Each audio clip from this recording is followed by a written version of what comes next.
What tennis fan does not remember the 1991 U.S. Open epic match between Jimmy Connors and Aaron Krickstein? Well, here we are at St. Andrews Country Club with a rematch today. Stay with us for the exciting coverage. ESPN, they gave it to us on the 30-30.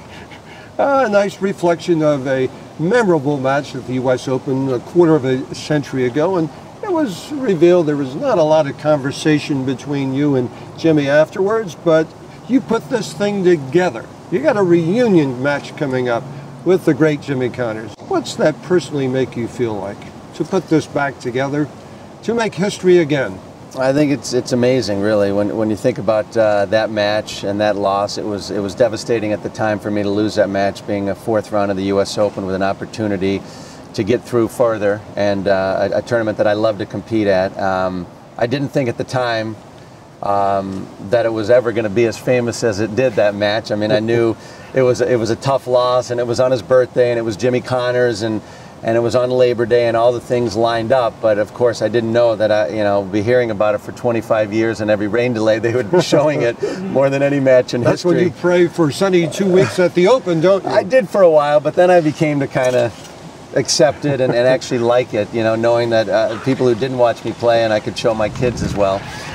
So for me, the history of that match, and not really speaking to Jimmy for so many years after, and to be able to pull this off at the St. Andrews Country Club, at the club where I work at, and to be able to pull this together for our membership and kind of put closure to the whole thing before Jimmy kind of swims off into the sunset, and he can play one more match against me. It's pretty unique and pretty special for me to be able to be back on the court with a legend like Jimmy. I'm frankly honored, and it's a humbling thing for me, playing with someone of his caliber, and to be able to do it on my home court is great.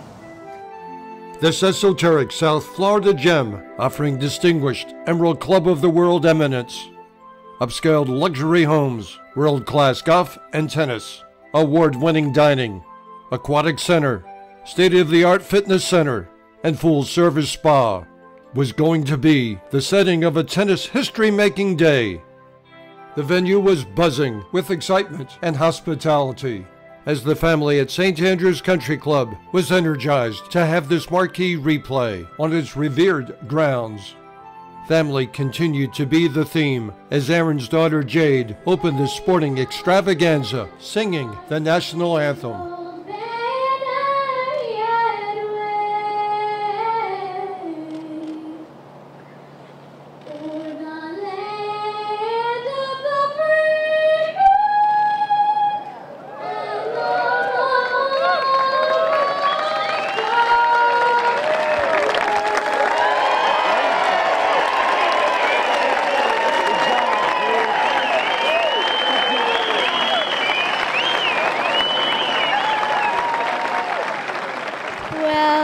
I was really embarrassed before, but I ended up having a great and amazing time. It was so much fun. It really is something extraordinary that our board president, Ed Rice, it was his vision and dream to have Connors and Krickstein have this match, and he kept pressing Aaron and say, come on, you need to call Jimmy and let's try to do this. And after a lot of persistent pushing, Aaron agreed, and it was well received by Jimmy. So we're so excited, and the members are just so enthused to come to this once-in-a-lifetime event. I think truly I get too much credit. I really do. I think really the credit, I came up with the concept, I came up with the idea, went to Aaron, and Aaron ran with it. And everybody just took charge. Everybody ran with their ideas, and what you see is the reason for that. We've been excited for weeks, actually, since it was announced that Jimmy Connors was coming to play here, that Aaron pulled it off with Ed Rice's direction to have Aaron contact Jimmy Connors. It's really great. We've been so excited. Jimmy Arias, you played both of these guys, Krickstein, Connors. What do you enjoy most about when you were playing Connors? Not much, to tell you the truth, when I played Connors. It was difficult because what people don't realize is he hit the ball so low that I remember the first time I played him, I was 17, U.S. Open, night match, 3rd round. We go walking on the court together. Who worked the crowd more, you or he? Well, I mean, everyone loved him already. No one knew who I was at that stage, really. That never stopped you, Arias? It did not stop me there. As soon as we walked on the court, I'll tell you, the crowd starts immediately screaming because you walk. In those days, we walked out together. It wasn't such a big one guy walks out to applause, another guy walks out. We both just walk on the court. I'm behind him, and the crowd starts yelling, "Come on, Jimmy! Come on, Jimmy!" And I knew it wasn't for me, but I'm saying, "Okay, I'll try." And the crowd actually started yelling, "Not you!" And in that match, I was actually a set all and up 4-1 in the 3rd set, and my thighs gave away because I'd never played someone that hit the ball so deep and low that you had to be down to hit the ball solidly. Your legs had to be bent. In our era, you could hit and float a little bit. It's a little different than today's game, so physical, and it was just too physical for me. I lost it in the end, lost it the last 12 games or so. Jimmy, nobody gave the game more than you. You were Mr. Entertainment of tennis. Tennis was at the boom, you know that. Today, if we had that boom, what would tennis be like, and how much do we need it? Well, you know, I mean, I'm probably the wrong person to ask. You should ask You're somebody the right person that's to in tennis right now. I'm not in tennis, and you know, but the fans seem to like it. You know what's going on today, but you know, we could sit here and have a discussion about what's good and what's not so, and what I think should happen. But you know, in reality, you know, the game is booming, and you know, like I said, the fans seem to like what's going on. So that's really all that counts. The juices still there?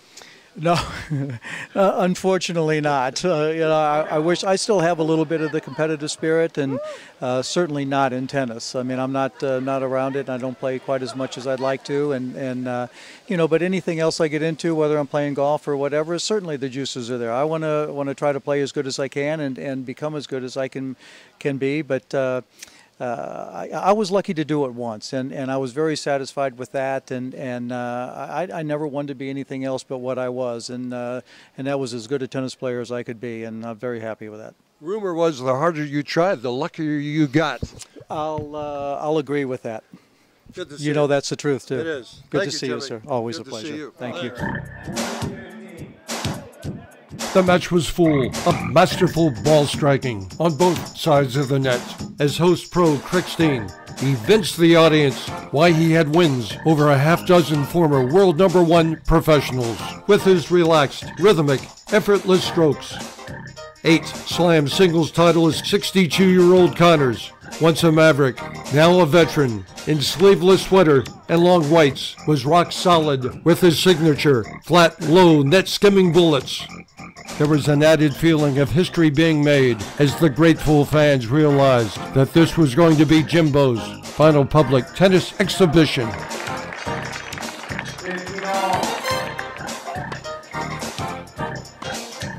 Krickstein recorded a well-earned 8-5 victory on the last page of his celebrated chronicle.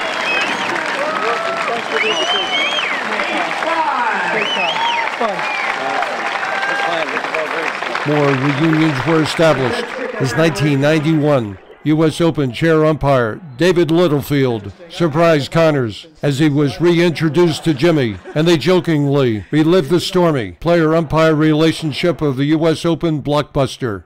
Very happy to be here and just be a part of a legendary reunion after 24 years. It was a great legendary match, and just I'll remember it forever.